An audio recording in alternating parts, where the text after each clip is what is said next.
Garen's current plan was to make use of the excuse of need to identify the eye-shaped stone for a while, and keep the stone in his hands a bit longer. That would count as a way to absorb the potential. To get away from getting suspected, he voluntarily asked number 8 to chase after golden loop number 9 with him, because the opponent intentionally pushed the blame onto him. No matter what happened, he had to find golden loop number 9 to clean himself from the blame. However, he knew that even if he was clean, number 8 still won't let him go. Maybe that his identification technique would protect himself, but it wasn't secure enough. The best case would be that they two kill each other during a fight. Garen rushed down as a vicious expression flashed through his eyes. Golden loop number 8 followed behind him closely. He had a small torch in his hand, and he used his cape to block off the wind that might extinguish the fire. The two of them were only about a meter apart. They could barely see what was in front and behind them. Soon, a white stone gate that was half open suddenly appeared on the stairwalls. Peeking into it, Garen wouldn't see anything. It was pitch dark and cold breezes were blowing out of the gate. Garen quickly stopped his steps, and caught up on his breath. It's the natural wind. They probably left from here. Golden loop number 8 had thought everything through by this point. He knew that he was tricked. Garen didn't have to say much. Golden loop number 8 dragged open the gate and entered. A few strange expressions flashed by Garen's face as he followed number 8. There was a stone room behind the stone gate.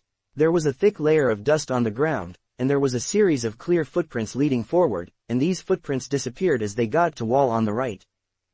Golden loop number 8 walked up to the wall and rubbed it. However, he wasn't able to find any mechanisms on the wall that would open up any hidden paths. Shit, he punched the wall, and it made a loud, bam, sound. There is still wind. There must be a way out. Garen said calmly. We need to find the ventilation exit. Number 8's eyes shined. He was very anxious and didn't think out that. He started to look for the ventilation exit after he was reminded. Garen stood there and didn't move. He just watched as number 8 searched. What's the use for the stone? Do you golden loop folks know? Hee, aren't you afraid that you will die sooner knowing more? Number 8 searched as he laughed. It seemed like he suddenly found the mechanism. He lightly pushed into the wall. Crack, a small door flipped open on the wall. At the moment where the door flipped out, a short sword pierced at golden loop number 8 quietly. Tink. The short sword hit the barrel on number 8's gun. Number 8 took a big step back and raised his gun to shoot. Bam, bam, bam, bam. After 4 shots, there weren't any more movements inside the darkness behind the small door. He escaped. We have to chase. Number 8 roared, but he didn't move. He looked at Garen who was standing beside him. His intention was obvious. He wanted Garen to go first. The stuff isn't mine. I don't really care. Garen sneered. His strength wasn't as strong as these two people. With the injuries, he was only able to use 80% of his strength. There was no way that he could win against anyone them. If he chased into the darkness, he won't get used to it at all. Although it was also dark in the stone room, but there was still some light, unlike the space inside that little door. At least golden loop number 8 had a torch. For a moment, the two of them froze inside the stone room. Number 8 knew that he wasn't able to order Garen around, but he didn't dare to rush in recklessly. If we delay it longer, he would be gone. Garen said coldly. Golden loop number 8 stared at him, bit his teeth, took of one of the 2 guns he had, and threw it into the space behind the small door. The gun swirled in the air as it entered the darkness. Bam! After a gun noise, a small red flame lit up darkness inside the door. The gun exploded instantly. At the same time, there was a vague humph sound, followed by staggering footsteps. Golden loop number 8 sneered. He didn't say anything and rushed into the door. He used the cape to protect his body against the flame, and disappeared into the darkness. Garen didn't follow up. He saw what happened clearly. Golden loop number 8 shot the handle on the first gun using the second gun. The handle of the first gun was filled with explosives, and it acted like a bomb when it was shot. Although the explosive was weak, but the sound of the explosive would shock and temporarily disable one's ear in that small space. Golden loop number 9 must have been hurt by that. Therefore, golden loop number 8 had no time to deal with Garen. He rushed in and chased after number 9. He had to kill number 9 before he recovered. Garen knew that there was nothing for him to do anymore. He didn't want to get involved in this in the first place. Since now both of Golden Loops were fighting again, it was time for him to leave. As he was about to turn around and leave, he suddenly felt a familiar flow slowly drilling through his skin. This is potential. He glanced around in surprise. There wasn't any light, the surrounding was dark, he couldn't see anything. Garen slowly walked around as he leaned against the wall. Soon, he arrived at the place where the potential energy was the thickest. He slowly squatted down at the corner of the room. There was a piece of black cloth nailed against the ground, and it was covering something. Because it was dark, and it was at the corner, both Golden Loop number 8 and Garen didn't see it. The potential energy is very thin at where Garen was standing at. Garen didn't feel it at all when he was all tensed up. After calming down, he just noticed it. Apart from the black jade disc, there was this source of slowly flowing into his body.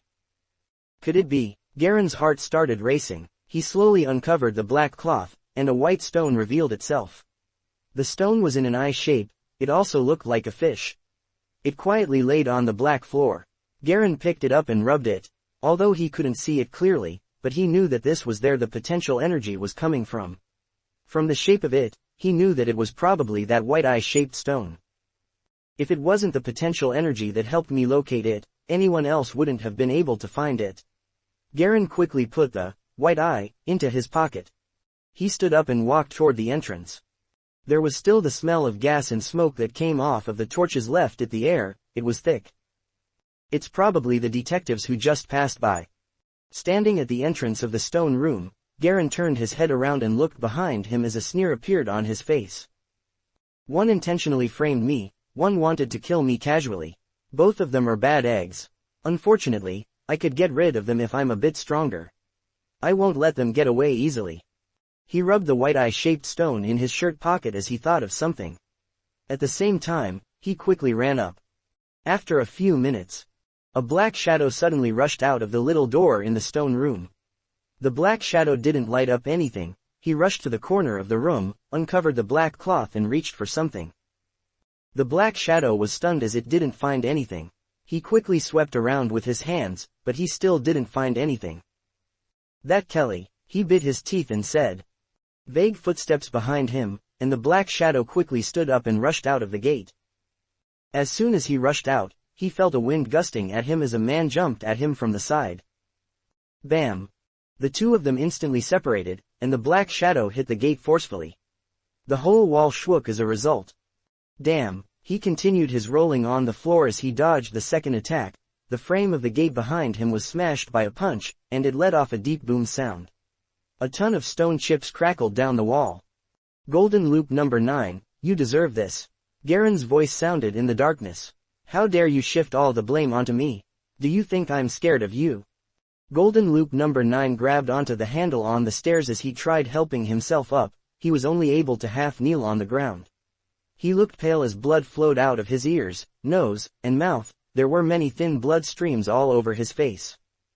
He wasn't practicing body hardening technique in the first place. After getting injured by Golden Loop number 8, and getting sneak attacked by this, he felt sick to his stomach, and his head felt a little dizzy. Where is it? He endured the pain and asked with his hoarse voice. It's on me, of course. Garen sneered. I will give it to the Golden Loop. It will help relieve the tension between us. I will give it to Golden Loop number 8 later. Idiot. Number 9 suddenly laughed reluctantly. He stood up straight and was about to speak. However, he suddenly opened his mouth and puked up a mouthful of blood. The thick smell of bloody instantly dispersed into the space.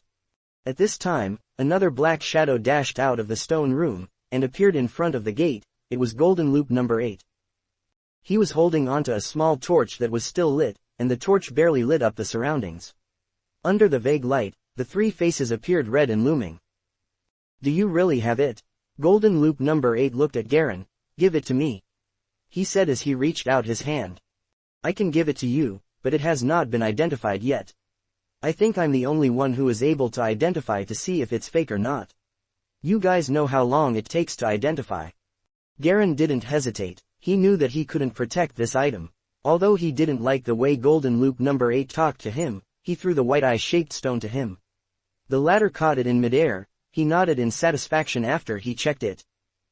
It's okay. I misunderstood you before. This item has no value to you, so you have no reason to jack it.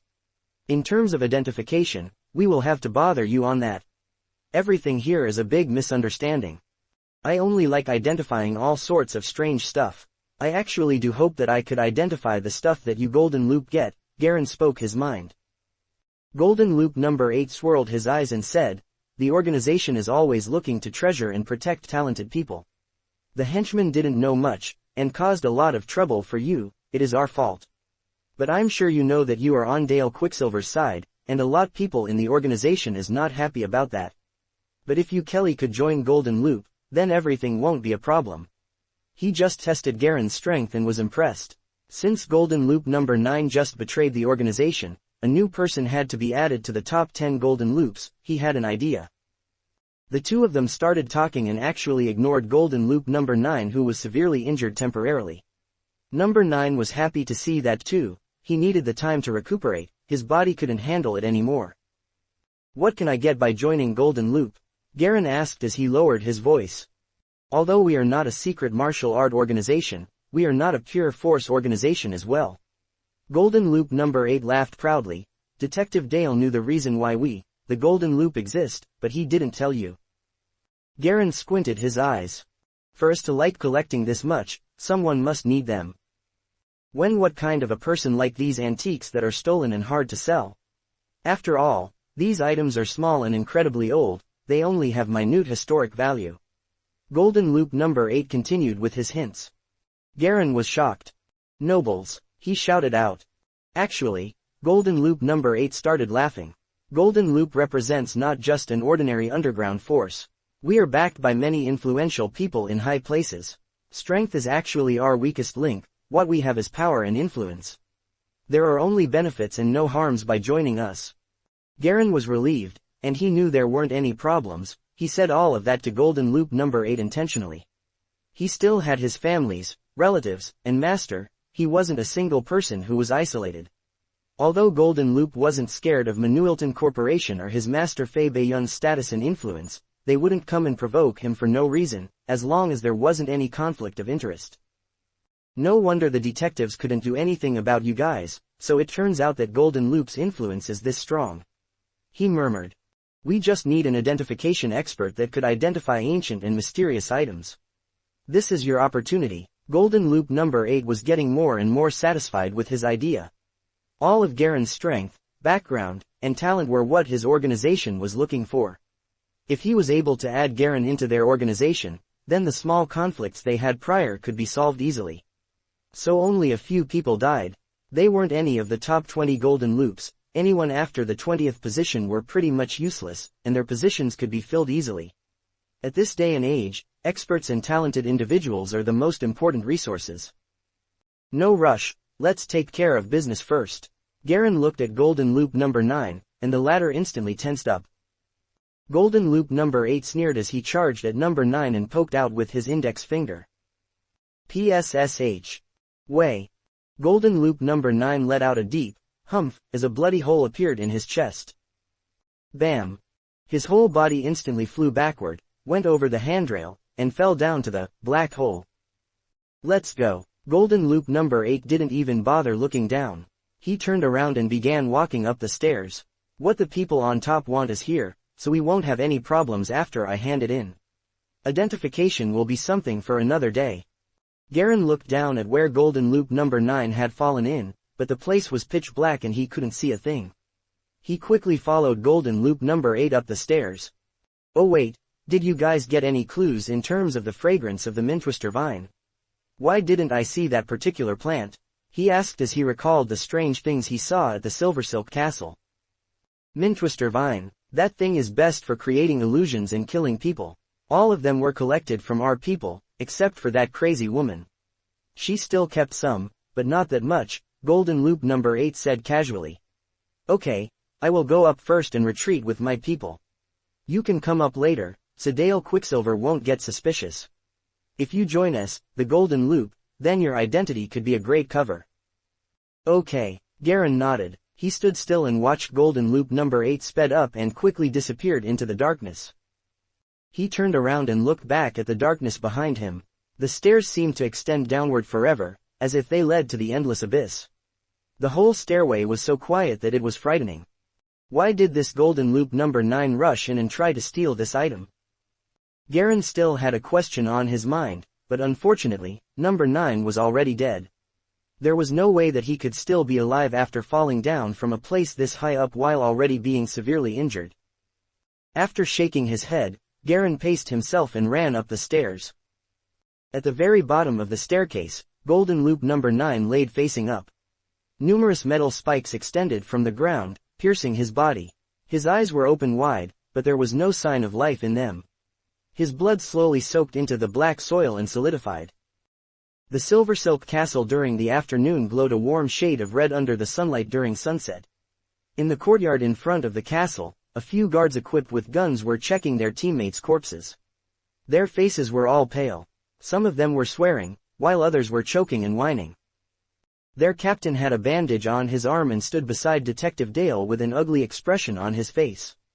The White Eagle and Black Panther were also with them. Grace, in the meantime, stood beside Garen and Cynthia. The latter wasn't that upset. Her people hadn't suffered too many casualties. They were within an acceptable margin. Garen stood by the side and saw a bunch of detectives making small talk, trying to decide on something. However, he was not interested and too lazy to listen to it. The biggest reward for him in this trip was that he had built a connection with the Golden Loop. If everything went smoothly, he would no longer have to worry about his family's safety anymore. Unfortunately, I wasn't of much help this time, Garen murmured. My original plan was only to follow the detectives and figure out the secret of the Silver Silk Castle, though I also wanted to see if I'll be able to get some antiques. It looks like I thought too much. Next time if you want to run around, can you please let me know first? Cynthia said helplessly. Both her face and body were dirty, but she didn't have any wounds. It was like a miracle. She didn't get injured during that intense shooting at all. Okay, I got it. Garen smiled and said, we should go back. This isn't the time and place for us to stay. He walked directly toward the bunch of people, including Detective Dale.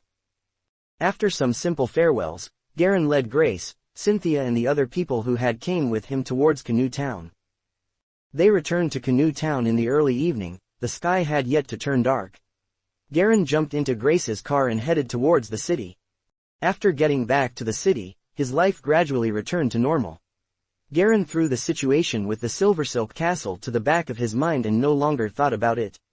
Besides going to the library to read books, he would only go to the old man's and learn about identification. Though at the same time, he was waiting for the boss of Manuelton Corporation to find time to see him.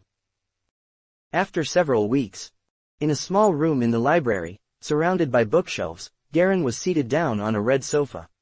He looked with concentration at the black hardcover book, which was about the size of a magazine, that he was flipping through.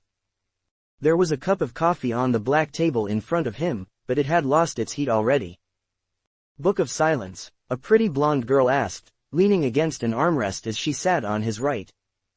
Her hair was bound with a black hairband, and she wore a tight, black silk shirt emphasizing her full chest and slender waist. There were many dark red flowers on the dress. The two colors, black and red, gave off an elegant and quiet feel. The skirt had a perfect length as its edge covered her knees. Why do you suddenly want to search for information on this book? This girl was Felicity. She had just gotten back from Manroland 2 days ago, and had contacted Garen, asking to meet up. I've heard this name before, and it sounds strange. I feel like this book is very mysterious. Garen shrugged his shoulder. There was no way that he would tell her the truth. You're asking the right person for this kind of knowledge. The girl's eyes opened wide. It was obvious that she was having a good time. Book of Silence is an ancient book within which mysterious knowledge about the legends is recorded. The most mysterious and ruthless civilization, ancient Endor, is the place from which the Book of Silence originates. There are a few mythology books that I want to read. I could take you to go through the books together, and we could see if we can find it. Felicity stood up, dusted her skirts, and said, follow me. Garen quickly dropped the book in his hand and followed her out of the small room. Felicity quietly said something to a maid at the door. The latter nodded and walked at the front, leading the way. The three of them passed by a few connected study rooms, and then entered a small door on the left. There was a wooden staircase leading down to the basement behind the door. It was a bit dark. The floor was covered by thick black carpet that muffled all the noise made by their footsteps. Garen followed Felicity and the maid. They walked down 3 floors of stairs, passed through a few gates, and opened a series of locks. After all that trouble, they finally arrived at a large, deserted underground library. It was a rectangular hall that was dark and gloomy. There were a dozen so black wood bookshelves, but most of them were empty. There was no one in here, and it seemed very quiet. Felicity waved, signaling the maid to leave. After that, she dragged Garen towards a bookshelf on the very right. The books here are centuries old. There are some on mythology, but you have to look for them. Garen nodded as he sniffed the air. There was a vague musty smell. They didn't talk after that, each rolling up their sleeves and beginning their search for ancient books. There weren't a lot of them on the shelves, and the books that were there had a thick layer of dust on them. When they took them off of the shelves, they breathed in noses full of white dust and coughed violently. However, Felicity didn't seem to care about that. Filled with excitement, she started to look for books on mythology along with Garen. They started their search from the bookshelf on the very right to the bookshelf on the very left. They did find a few books on mythology, but they could tell that they were full of bullshit. The stories in them could only be considered tales for little kids. Most of the books here are left behind by one of my friend's ancestors. He had taken the majority of the books out, but there were still some that he didn't clean up. These were left here due to some family reasons, and now are forgotten and abandoned here. If you didn't bring it up, I probably wouldn't have even remembered this place, Felicity said in a quiet voice, coughing, as she took out a gray book and slapped the dust off of it. The dust immediately dispersed, prolonging the girl's coughing fit. No rush, we have time, we can go slow. Garen laughed. He didn't seem to be impatient at all. Time ticked away, second by second, in this dark hall as the fire flickered in the torches on the wall. After who knew how long, suddenly, a deep crackling noise sounded in the left corner of the hall. A dense cloud of dust was blown into the air. Cough, cough, cough, cough, cough. Damn, why did it fall down? Felicity complained as she walked away from the bookshelves. Her entire body was covered in dust. The black silk dress was no longer pure black. There was a layer of white dust on the surface, and the girl looked miserable. Garen was surprised. There is a book there. He was standing not too far away from the girl. After the bookshelf fell down, he suddenly saw a book fall down from the top shelf. Quickly, he walked up and picked it up. After lightly dusting off the dust off of its cover, the book was unveiled. It was black, and its cover page had a set of golden necklaces. The author's name was at the bottom, Philip Jeffries. Garen lightly opened the book. The pages were a light yellow color. He could tell that they used to be white, but due to the passage of time now had turned to yellow. The first page only had one line on it, dedicated to scholars who are searching and studying mythology. He turned the page, and there was a simple index on the second page consisting of 3 parts: nightmare, the white color, ritual. There were more detailed tags under each part, and the page numbers were after them. What is this? Felicity got close to Garen and asked. Golden necklace. Why doesn't this book have a name? No name. Garen was surprised. Yeah, it really doesn't have a name. There are only 2 possibilities. One is that this is a personal book. Books are regulated by the National Publications Bureau, and not putting a name is a way to avoid that.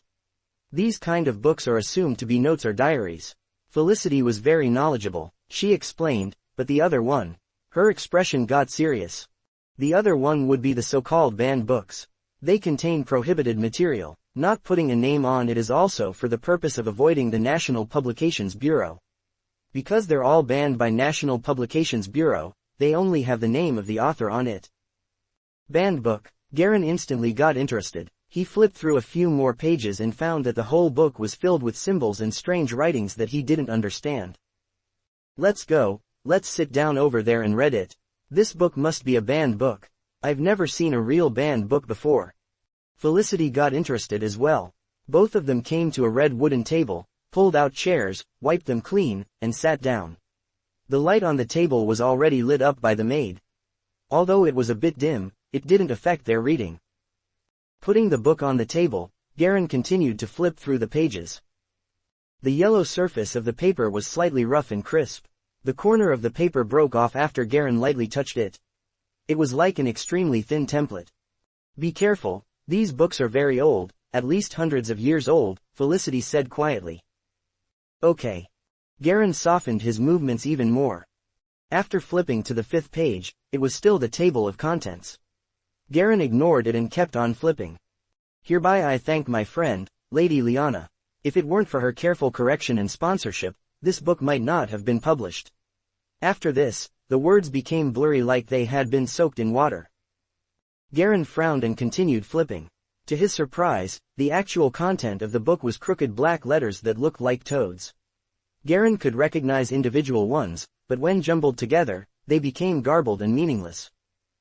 Could it be, are these special codes? I need to decode it to read the actual content, Garen said with a frown. He flipped a couple more pages again, but they were all the same. I think so. When writing down important information, a lot of people design their own codes. Felicity nodded and looked through the book alongside Garen. Then what do we do? Garen stopped at a random page. From top to bottom, there was not a single paragraph he could understand. All he could try to comprehend were some drawn engineering designs. One of my friend's grandpa used to use this one method of encryption. I still remember it, so let me try to decode it. Felicity excitedly grabbed the book, took out a pen and started to work her way through the book. The girl pushed Garen away and even stole his seat. Standing at the back, however, allowed Garen to see Felicity's perky butt. One of her legs was sexily bent on top of the chair, lifting up her tight black skirt.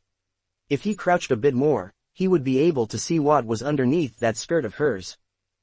I am relaxed and happy, Garen softly whispered to himself. With a grin on his face, he walked back a few more steps and enjoyed Felicity's beautiful pose. After about 10 minutes. Garen, come here, I know what this book is about now. The girl suddenly shouted. Garen walked over in a hurry and sniffed her refreshing natural scent.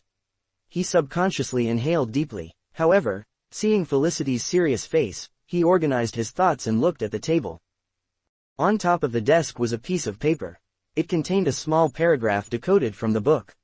I have a general idea of what this book is about, Felicity said with a bit of excitement. She flipped to the table of contents and pointed at the page. There are 3 parts in the book: Nightmare, The Color White, Ceremony. These 3 parts are in correspondence to the 3 strange events the author encountered. It tells the boring and difficult journey he went through to try and find answers, as well as the clues he picked up in the end. Basically, this book is a travel journal. A journal detailing the journey of a man who was seeking the truth behind fables. Travel journal, does it really have records of the strange events the author encountered? Garen asked suspiciously. It doesn't really clarify what exactly was going on.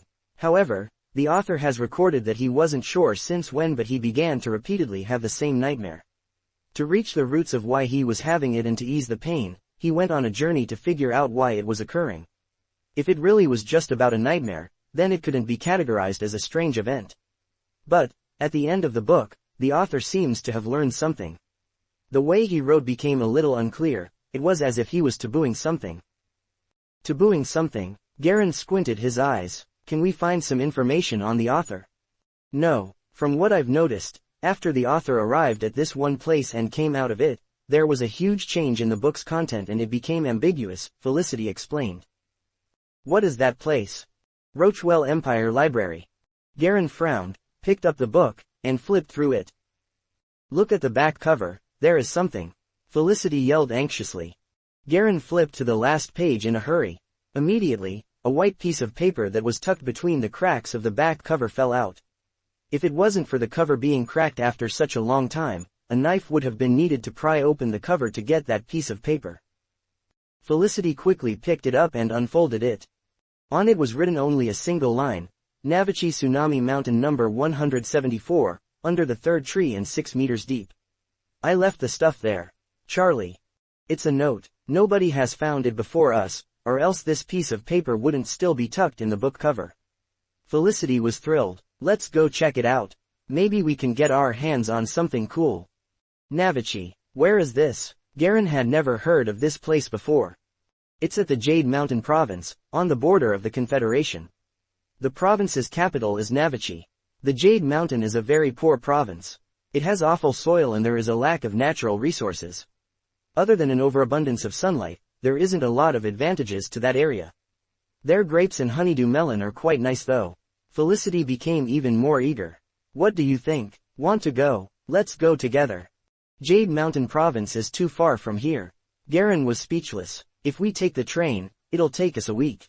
Going there and back will take us half a month. What are you afraid of? We have plenty of time. Felicity waved her hand, indicating that she did not mind. Garen thought about it for a second. How about this? Let's decide after a while. I have to go back to school soon and the timing just doesn't work out. I also have a lot of errands to take care of. Felicity, don't you have some stuff going on at home too? How can you squeeze out the time to travel? It's not that bad. Felicity then remembered something, and her thrilled look faded a little. You're right, I do have some stuff to take care of. It might take us a whole month to go there and back. Okay, then let's make plans for our next break. Sure, Garen nodded without hesitation. The two of them studied the content of the book for a bit longer. Both were rather excited. Only when the clock on the wall announced the time with its loud bangs, did the two of them unwillingly stop. It's almost noon, I have to go get some lunch. There's some stuff I need to do in the afternoon. Garen stood up and softly sighed. Something to do? What do you have to do? It's our break, yet you're so busy all the time. Aren't you tired? Felicity finally took her leg off the chair. It was numb from keeping the same pose for so long, and she stumbled, falling backward. Without knowing it, her small butt was aimed straight at Garen's lower body. At that moment, both of them froze. Felicity's cheeks slowly turned red as she felt a warm object slowly rising behind her. It suddenly jumped and stabbed her at a sensitive spot. She screamed and jumped away as if she had been electrocuted. You wanna die? She turned around and cupped her butt with her hands. She stared down at Garen. Garen shrugged. You were the one that hit me. I can't control something like that. He responded in a low voice. Go to hell. Felicity kicked Garen's lower leg and left angry and red-faced. Garen helplessly looked at the white and gray footprint on his leg. This kick didn't even make him itch. To a regular person, however, it would definitely be a kick hard enough to bruise their bones. She was wearing a pointy leather shoe after all. Whatever, I have to go the old man's place in the afternoon. Ying is the only one nice to me. Even when she fights me, she doesn't hit hard. He dusted off the dirt off his pants and walked out of the library. There was no sight of Felicity. After taking out his card to sign out for leaving, he hailed down a horse carriage and went home. Sitting in the carriage, Garen closed his eyes and rested his mind while checking the status of his attributes. This was something he did regularly every day. Strength 2.22. Agility 1.10. Physique 1.87. Intelligence 1.50. Potential 258%. White Cloud Secret Arts. Great Achievement Stage 4. Explosive Fist Arts, Intermediate. White Cloud Combat Arts, Intermediate. Strength went up a little bit. I'm not sure what to do with the potential I've been collecting though. Garen thought about it with a frown. Before I kept on improving my strength and as a result my explosive fist arts became intermediate level. After acquiring strong defense and solo combat skills, I should be undefeatable in the short term. But if I run into a speedy opponent, then I'm in trouble. With my physique and my grasp on combat, I am considered to be an advanced martial artist. Compared to second senior brother and elder senior sister though, I am still lacking behind by a lot despite my advantage over normal people. I am not sure which attribute I should try to improve next. He glanced over the agility attribute. The number 1.10 hadn't changed since the beginning. I remember the elder senior sister telling me a few days ago that real masters cannot have any visible flaws. Even if they have them, they need to learn how to compensate for that weakness. My speed right now should be my most obvious flaw. It seems like I'll need to greatly improve my agility as well. After analyzing, he finally focused his view on the agility attribute. After a few seconds, the number jumped from 1.10 to 1.20. Another second passed, the strength attribute hopped as well, from 2.22 to 2.42. Garen was somewhat shocked. He looked at his potential meter. He had used up all of the potential he'd saved up over the last few weeks. There was 158% left. Why does improving my agility cause my strength to go up? He was speechless. Could it be? He suddenly thought of a possibility. Even if I want to keep my strength unchanging and only try to increase my speed, the explosive force that results from it will definitely increase as well. This means speed plus strength creates the real explosive force and damage. I think this is the true trick behind these attributes. With a high strength attribute, I can add a little speed to exponentially increase my explosive force and damage. He noticed that after the agility attribute went up, another symbol appeared. Looking carefully, the meaning of the symbol naturally flew into his mind. The difference between strength and agility is too big, therefore the two of them affect each other. Garen looked at the other attributes. If that's the case, then should I try to even out all my attributes?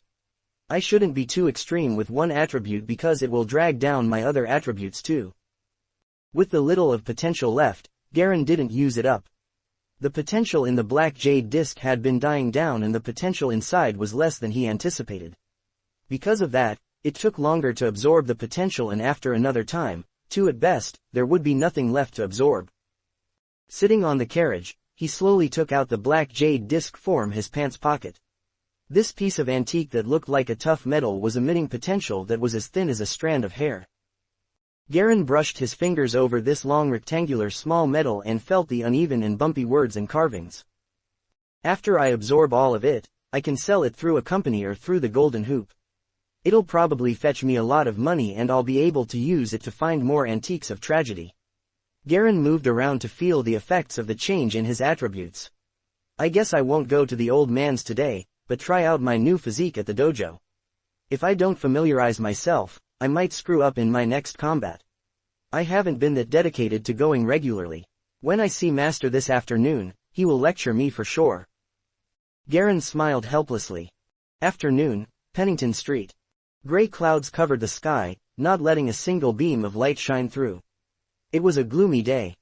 Inside Dolphin Antiques, old man Gregor languidly sat in the chair behind the table. He seemed to be dozing off with his head tilted.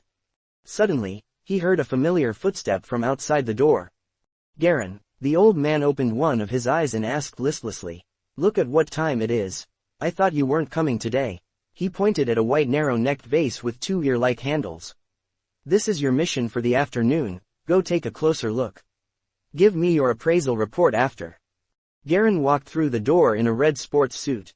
When he saw the old man's lazy attitude, he rolled his eyes and shook his head in silence. He walked up and reached out to take the vase. All of a sudden, he flipped his fingers and launched what seemed to be a black line.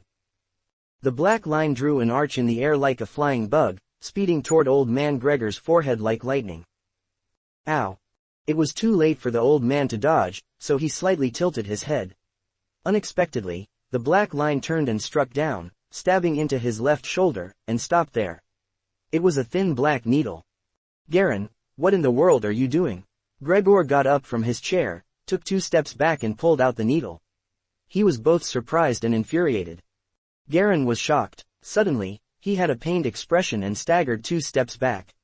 He spat out a mouthful of blood and his face turned pale. "What happened? How are you?" Old man Gregor froze, but then immediately came around the table to hold Garen.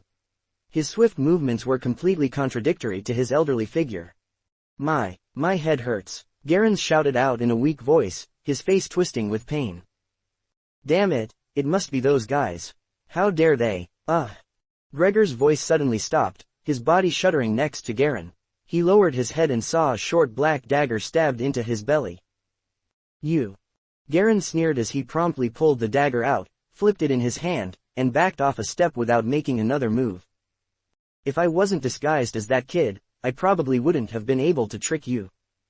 He pinched the skin on his left cheek and gently peeled off a mask made of human skin, revealing a handsome yet sinister face of a man.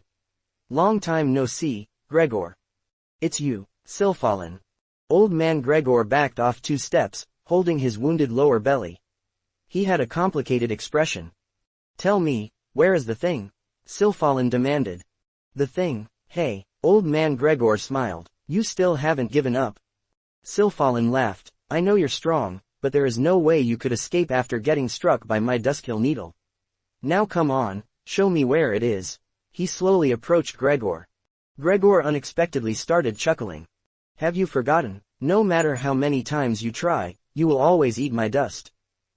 We'll see about that, Sylphalin mocked with a smile. Phew. Garen flung himself at the bed after the shower, his hair still wet. He took a deep breath, the blankets had the most familiar and warm fragrance. I'm so tired, he mumbled. Got beaten up by Master Fei at the dojo, then scolded by Mom and Dad after getting home. Thank God Ying was home early, else it could have been worse. A tranquil orange light lit the bedroom, dyeing Garen's white bathrobe a faint yellow. Outside the window, the day was turning dark. It was almost dusk. His parents and Ying went for a stroll after dinner, but Garen was too tired to go along, so he stayed and rested in his room. He laid on his stomach and dug out the black jade disc, carefully rubbing its rough surface with his hand. Creak. The door abruptly opened. Brother, what are you doing with the door closed? Doing something sneaky. Ying walked in holding a glass of water. Garen hid the black jade disc in a flurry. Could you knock on the door when you come in? He complained, sitting up. Knock on the door, for what? How will I catch you doing your sneaky business if I knock? Ying looked like she had just showered as well. Her skin was shining pink from the heat. She was wearing a white t-shirt and shorts, revealing her long and slim thighs. She stood at the door, her thighs level with Garen's face. Didn't you go out with Mom and Dad? Why are you back? Garen asked while trying to avoid peeking at his sister's legs.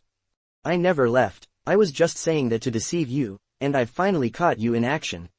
Ying said with an evil laugh. If you don't want Mom and Dad to know about your fishy business, you'll have to promise me something. Promise you something? You think you can threaten me? Garen replied, acting stubborn. He had nothing to hide, but he was trying to tease Ying. What do you want? Ying walked toward Garen and looked down at him with one arm on her hip. What I want is simple. She hummed and sneered. That is. Rumble. Suddenly there was a thudding sound, and a violent rumbling came after. The whole apartment started shaking strenuously, an eerie noise came from afar and numbed Garen's ears.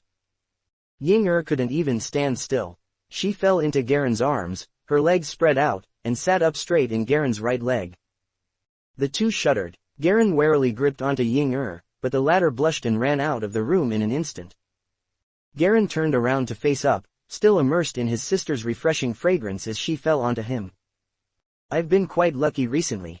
He lightly chuckled and collected himself. He sat in front of his desk and started reviewing the antiques appraisal knowledge. Suburbs of Weishan City, inside a forest. Old man Gregor covered his stomach and stood facing the burning woods. He quietly watched as the torching flames consumed the trees. The fire reflected on his face, coloring it red. If you still had the book, I might have been a little reluctant, but now. From the searing flames walked out a man, Sylphalin. He had a wound on his left cheek, and blood was slowly streaming out of it onto his chin. Gregor, you have become mortal. Your only hope is the sustenance. Even without it, I can still. Cough cough. Gregor coughed abruptly, his hand was still placed over his abdomen, blood gushing from between his fingers. Weak and powerless, you even lost that book. The once glorious genius has turned into today's tragic sight, Sylphalin said, opening his arms. It really is pathetic, he murmured in a poetic tone. What do you wish to accomplish by extracting your power? Do you want to give it to the boy? It's no use, he isn't gifted enough. He is a mere mortal who will easily perish with time. Whoever I'm giving it to, it's my business. As for that book, I've placed it far far away, in a place you would never find. Gregor panted and faintly laughed. We've lived together for all those years, brother. Do you really think I don't know that you would give it to that old hag? Sylphalin smiled. Gregor's face twitched a little. It was too late when he realized it. I knew it, ha ha. Sylphalin started laughing maniacally. I was just trying to test you first, but your mind is still as slow as a turtle, even after all these years. He stared at Gregor, his eyes full of sorrow. You've always put all of your life and power into someone else's hands. Even until the day you die, you're still like this. You think I can't tell how many days you've left. Putting all of your vitality into the ritual, only you could do something like this. I was already a useless man, I just wanted to leave a trace of myself in this big world. Gregor had a tearful smile. Bang. It looked like he had been hit by something invisible, his body abruptly flew out and hit a trunk. Then rolled for a bit. Gregor covered his mouth with a hand, but blood flowed out from between his fingers and dripped to the ground.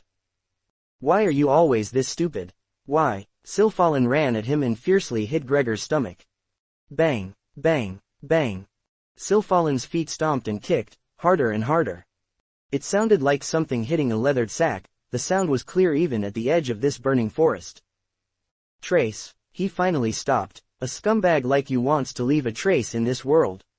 Keep dreaming. At some point during the kicking, his face had turned diabolical. I've made up my mind. I will erase everything you've left. All of it, he roared at the top of his lungs. His face was twisted, purple veins throbbing on his forehead. Suddenly a hand gripped Silfalin's boot. Gregor desperately raised his head, his face covered in blood. He was completely mute, thick blood continuously welling in his mouth. He stared at Silfalin with it wide open, unable to say a word. You want me to leave him alone? Silfalin stopped raging and regained his calm expression. This time he had a mysterious smirk. You're begging me. You are begging me, right?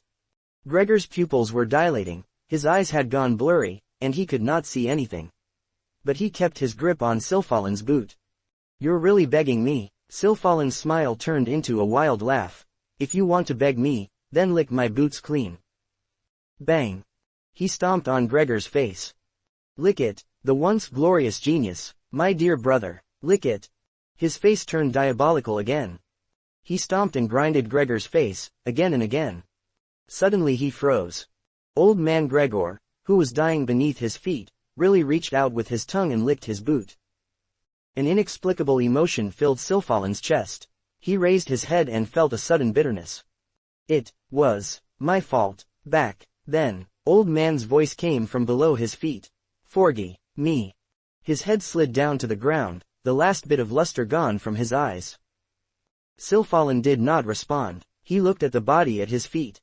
The cold wind blew and angered the flames in the forest, but they were starting to burn down. Brother. Silfalin silently squatted down next to Gregor's body. At the same time, Garin sat at his desk and felt a warmth in his chest. He pulled out a necklace from beneath his collar. It was the book-shaped one old man Gregor had given him. What's going on? He checked it again, but could not find anything abnormal. The necklace was as warm as his body's temperature. He decided not to overthink it, chucked the necklace back beneath his collar, and continued to study the appraisal cases. As he stuffed the necklace back, a small line of text appeared on its surface. Ain Gregoria, Third Life Ritual, Protection. Knock, knock. Open the door, old man. Garin kept knocking on the door of the antique shop. It was early in the morning, and there were only a couple workers in blue walking down the street. They saw Garin violently knocking on the door but did not bother to stop. Old man, you still sleeping? Garin was out of patience and started to yell. He went to bed early last night and wanted to ask Gregor a few questions before heading to the Martial Arts Association for the ranking test, but no one was answering the door. Is he not here? Garin thought and scrunched his eyebrows. He looked around and made sure no one else was around. He tiptoed and reached the edge of a window with his hand. He grabbed a blue key from the windowsill. I knew it would still here. Garin smiled and opened the door with the key. Creak. The door opened slowly, and the place remained silent. The floor was covered with a black carpet, and there were several paintings hanging on the wall. The paintings were done in various colors, but mainly gold and silver. Garin closed the door, walked toward the wall, and touched all the new items. He shook his head in disappointment. There was nothing that could increase his potential. Garin turned back and walked to the inner chamber. It was dark behind the door curtain, so Garin carefully lit the oil lamps on the wall. Old man, are you all right? Garin scrunched his eyebrows and looked at the bed. It did not seem like anyone had slept in it. The blanket was still well organized. Garin walked toward the bed and put his hand on the blanket. Cold. No one slept in here for sure. Did he go out last night? Garin wondered. He knew something was not right. He walked toward the front of the shop and sat down on the old man's chair. I thought of using double-gourd vase with slender neck, but amphora seemed more appropriate. Garin suddenly saw the dark red stain on the white slender neck amphora. He narrowed his eyes and grabbed the amphora. Scratching off some of the dark red stain with his finger, he smelled it. It's blood. Garin stood up slowly, a serious expression on his face. I hope the old man is okay, he thought. Garen started to investigate the situation, and after several minutes he found some more bloodstains on the black carpet. He carefully checked around, but that was the only thing he found. Garen found a white rectangular letter lying on the carpet under the table. It said, "To little bastard," on the envelope. The words were written in black ink, and the handwriting was a bit messy, but still easy to read.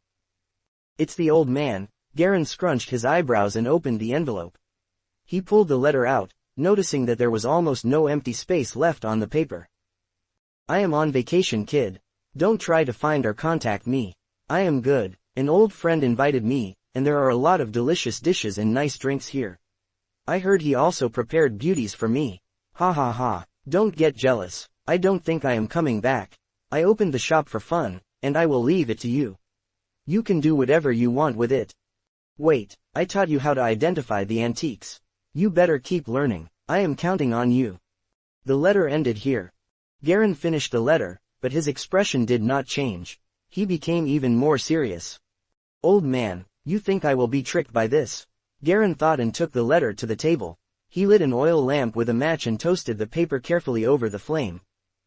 Sentences started to slowly show up on the back of the letter.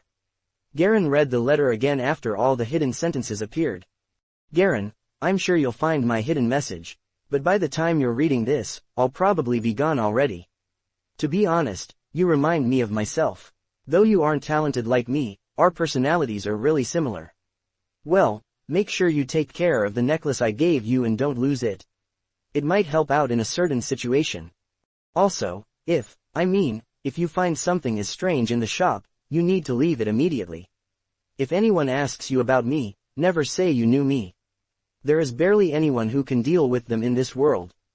Don't call the police and don't seek help from others. It will only put them in danger.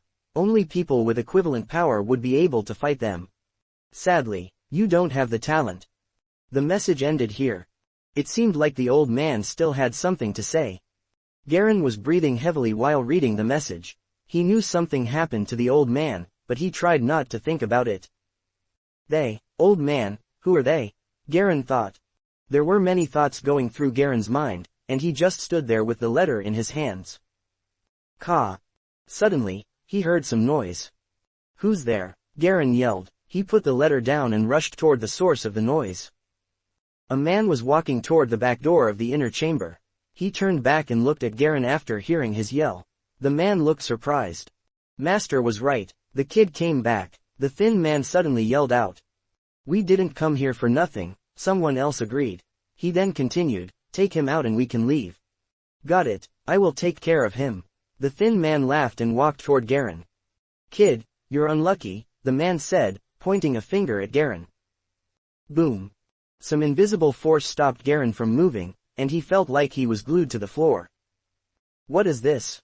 Garen's expression changed. He wanted to raise his arm but he could not move at all. It was as if he was locked between two cement walls. Is this the talent the old man spoke about? That's their power, Garen thought. He tried his best to move, but nothing happened. Garen stared at the man in front of him and saw there was a black tattoo on the back of his right hand. It looked like a complex pentacle. James Silva, stop playing and hurry up, the man outside the door spoke again. Okay, fine. The thin man named James Silva looked annoyed. He pointed his first finger at Garen again. Crack. There was a sound of glass shattering. The man no longer seemed annoyed. He froze, then slowly looked down and saw an arm jabbed into his chest. The teenager who had been previously restrained was now standing right in front of him with a cold look on his face. Boom. The thin man was struck again and fell to the floor after hitting the door. He stopped breathing after rolling several meters away. Garen walked out through the back door and entered the backyard. There were 3 men in black standing in there, staring at the thin man lying on the floor. For a time, they couldn't understand what had just happened. It's old man Gregor, it's him, he's back, a man at the left yelled in a shaky tone. Shut up, that old bastard is dead already. He was finished off by our master. The leading man in black yelled back at him. Take him out, we need to leave. I only want to live a peaceful life, why do you have to do this? Garen had no expression on his face as he looked at the 3 men calmly. His body started to expand, and his muscles puffed up. Garen's upper body became twice its original size, and he looked like a demon from the tails. I don't have the talent. Ridiculous, Garen said. Bam! Garen leapt forward, the floor shaking underneath him, and caused a hole to appear after landing. It was as if the ground was struck by lightning. Spread out, the three yelled, but Garen grabbed two of them before they could act. He squeezed the two's heads with his hands and they exploded. The backyard was splashed with blood and brains, painting a horror-filled scene. The last man jumped away and trembling drew out his two daggers. He leaned forward, in a desperate attempt to stab Garen's neck. Bam! Garen slapped the man like one would slap a fly. His victim lost his balance and was blown away by the impact. The man hit the wall, dropped his daggers, and remained stuck like a gruesome painting. Garen inhaled heavily and quickly walked towards the wall. He then dragged the man by the hair and punched him in the stomach. The man coughed blood and it splashed on Garen's clothes. Tough guys, huh? Without the invisible force shield, you're all weak, just like any other normal person, Garen said. Ha, ha ha. Blood was coming out of the man's eyes, ears, mouth and nose, but he could still laugh. You're done. You still live with your parents, right? And you have a young sister. White Stallion is on his way to your home. If it was not for the master's order, I'd be having a great time with the young girl. But White Stallion is worse than me. He's going to FCK your sister to death. Ha ha ha. The man yelled until his last breath. Crack. Garen broke his neck without hesitation. Telling me your friend's location, huh? Don't worry, he's going to be there with you soon, Garen said. He went back to the ground and rushed out of the backyard, leaving a hole where he came down. With just one step, Garen moved 4 meters forward and soon disappeared in the morning mist. White fog surrounded Waishan City without anyone taking notice of it. From the main street to the back alley, everything was covered in fog. Blue Tree Street. Rows of light yellow-covered buildings stood side by side. A man could be seen strolling along the sidewalk in his white suit, playing with the keys circling his finger. This mission isn't half bad. I can have a rest, even take a break from those 3 idiots. Also have a taste of a little girl as an extra. The man seemed to be mumbling something to himself as he walked with a wide smile across his face. His eyes fixated on the little girl not far in front. The little girl was Ying, who was leaving her house to buy some stuff. She was wearing a white t-shirt and low-waist jeans with her waistline showing. She had the slim legs and waist that many girls envied her for.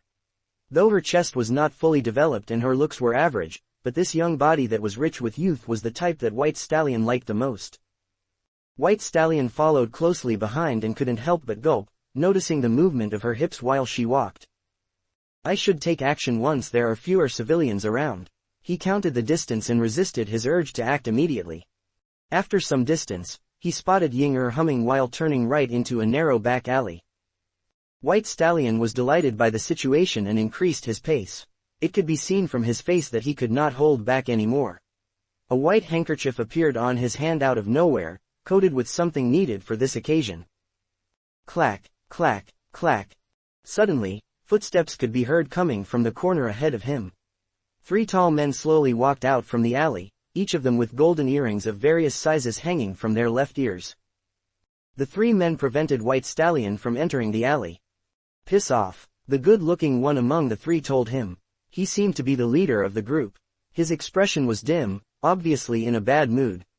This guy in front of White Stallion wore a brown coat with a furry collar and had his hands tucked into his pockets. His hair was bright red, like a fire burning in a fog. The golden earring hanging from his ear was carved with a clear number 6. Puny mortal, the smile on White Stallion's face faded. How dare you to address me in this tone? The red-haired man was taken aback. He didn't expect someone to speak to him in that kind of manner. He let out an awkward smile before speaking. It's been so long since someone dared to speak to me like this. He took out his right hand from his pocket. It seems as though you are one of those experts that are tracking me. Would be disrespectful of me if I don't give them a gift. Cocky. Still, mortals are mortals. White Stallion smirked, reaching out with his right hand to take off his black gloves, revealing the black pentagon tattoo. I will gouge your eyes out and keep them for my new collection. A mysterious energy began forming around him. You must be looking for a deathbed. The two men beside the red-haired man retreated after he raised his hand. Oddly enough, a blood-red scar began emerging from below his right eye. It looked like an eye shadow done by a lady, sharp yet enchanting. Huff. A wind blew past, racking up some leaves along the way. Garen was running hastily through the streets, surging past the pedestrians. He had already taken off his shirt and was gripping it under his arm. The upper part of the shirt was stained with blood. Damn it, please don't be in trouble. His face was pale, heart growing more impatient by the second. It was a 20 to 30 minutes walk to get from Pennington Street to Blue Tree Street, but Garen managed to reach his home in 10. Unfortunately his parents must have gone out, as well as his little sister, Ying-er. Garen wasted no time leaving the house and continuing his search along the street. He was trying to figure out where his sister might have gone to while running wildly around the neighborhood. She might have gone to the market at this hour. Or maybe she's at a fruit stall. Garen hesitated for a while before deciding to head off to the market. The scenery beside Garen started to blur in reverse, yet the road ahead of Garen was still clear in his eyes. Pass this crossroad and make a right turn, then I should make a left turn after a few hundred meters. Thump. A muffled sound came from the empty street in front. A blurry figure could be seen flying in the fog. It tumbled to the ground and rolled a few times before stopping in front of Garen's boots. He came to a halt, lowering his head to look at the man lying in front of him. A suit dirtied to a point where it was barely recognizable to have been white once. Right now it was only gray and brown due to numerous stains. Even the man's neat hair was thrown into disarray. However, what was most worth noting was that both of his arms were twisted in an unnatural way, obviously broken. Then Garen noticed the black pentagon tattoo at the back of his right hand. It's similar to those guys' tattoos. He bent over and grabbed the man's collar, bringing him upward. "You're White Stallion?" he asked. After all that running, his breathing took a bit of minor adjustments to return to normal. "It's you, hee. I can't believe I will die in the hands of a mortal." White Stallion chuckled before letting out his last breath. His eyes slowly faded as his soul began to seep away from his body. Garen was stunned by what he had just witnessed. He shook the body for a while before noticing a black shape emerging from White Stallion's neck's right side. It was connected with the black pentagon behind his right hand. Garen tossed away the corpse and let out a breath. He took a few steps forward as he began to see clearer what was ahead of him. 3 tall men wearing golden earrings sat in front of a narrow back alley with exhausted looks on their faces. Dark blood stains could be seen under the nose of the one with red hair. The red-haired man raised his head to look in Garen's direction after hearing the footsteps. "It's you." He let down off his guard for a moment. "Damn it, I thought there was another monster like him coming." He scowled while trying to get up using a wall. "Might I ask, expert, what kind of monstrous opponents are you facing exactly? I even had to let out my qigong because of him. You're lucky I got here in time or your sister would be in deep trouble by now." Garen just nodded along, not knowing what had happened. He noticed that the golden earring on the man's ear had a number 6 carved on it. "I owe you one, 6th golden hoop." He turned his eyes toward the other two. "What about them?" "Temporary henchmen, they practice body hardening technique. They helped me block some of the attacks, but from the looks of things they won't live long." The red-haired man shook his head. "I'll have someone inform their families." He suddenly turned and looked at Garen furiously. "I've already taken care of this incident for you. Don't tell me you're still not joining the Golden Hoop. Don't blame me if I turn against you." Garen was speechless. All he could do now was force a smile. "Take this." The red-haired man tossed a piece of a golden earring toward Garen. Garen caught it properly and took a look at it. It was a golden earring with a number 9 carved on it. It was as big as a fingernail and it looked delicately made. "Temporary replacement for 9th golden hoop." "Not temporary. Didn't you almost take care of 10th golden hoop? It's only natural that you have this ranking." Number 6 sneered. "You even know this?" Garen was stunned. "The trait of your combat arts is too obvious, even your whereabouts are too obvious." Garen shrugged, having nothing to say. "All right, go take a look at your sister. I have to ask someone to take care of things here." The red-haired man wiped off the blood stains from around his nose and walked toward the dead corpse. Garen picked up his pace and walked into the back alley. This was the shortcut his little sister always took.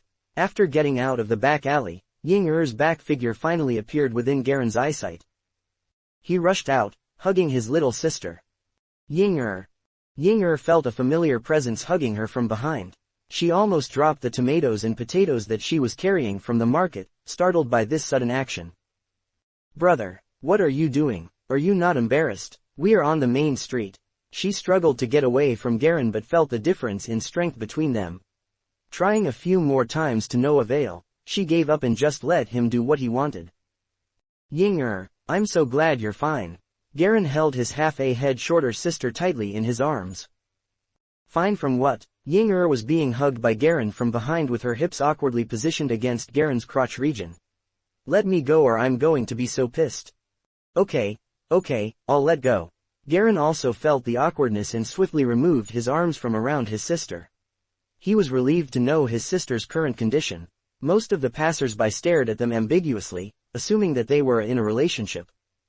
Where is Mom and Dad? Garen asked, ignoring the attention of the passing people. They went to get some coal and firewood. The winter is coming, we need to have these stuff prepared to avoid getting cold. Ying-er held up the groceries she bought from the market. It's your turn to carry this as a punishment for the jump scare just now. She shoved the sack to Garen. Okay. Garen was relieved. He felt good at this moment. I have to continue buying groceries. You follow me closely and try not to lose me, okay? Ying-er turned and walked forward, toward the sidewalk not far in front of her. Both sides of the street were full with various stalls selling vegetables along with some housewives who had woken up early to pick the fresh ones. Garen carried the groceries with one hand, while tucking away the golden earring into his pocket with the other. I owe the golden hoop big this time. Still, at least the safety of my family is guaranteed. If the golden hoop's background is what number 8 said. If it was true, it should be a good thing for Garen to join the golden hoop. One thing for sure was that he had to be cautious when he was around Dale and the gang. One false move may lead to them discovering his secret identity. Taking a deep breath, Garen realized that he was too lazy to concern himself with this issue. His heart sank when he recalled that the old man had gotten himself into trouble. Judging from the looks of these guys just now, the old man should have been a respectable figure in the past. Just his name was enough to frighten them back there. As to the master they were mentioning, cold determination flashed through Garen's eyes. Whoever brought harm to you, I swear, I will take revenge for you. I swear. A sweet and fishy smell suddenly burst from his chest into his throat. Garen immediately covered his mouth and forced it back down. His entire throat was covered with a sticky smell of blood. It was the internal injury he had gotten from forcing himself to fight the 3 black-suited henchmen earlier on. He didn't take the time to adjust himself before rushing out from the scene. It was not until 10 minutes after that he took a proper rest. If it wasn't for Garen's strong physique, and he was like other martial adepts, he'd be left unable to move. That power felt like psychokinesis. Its force was really strong. Luckily it was countered by pure strength, but other types of fighters would find it difficult to face. Maybe I can get some evidence from the corpse,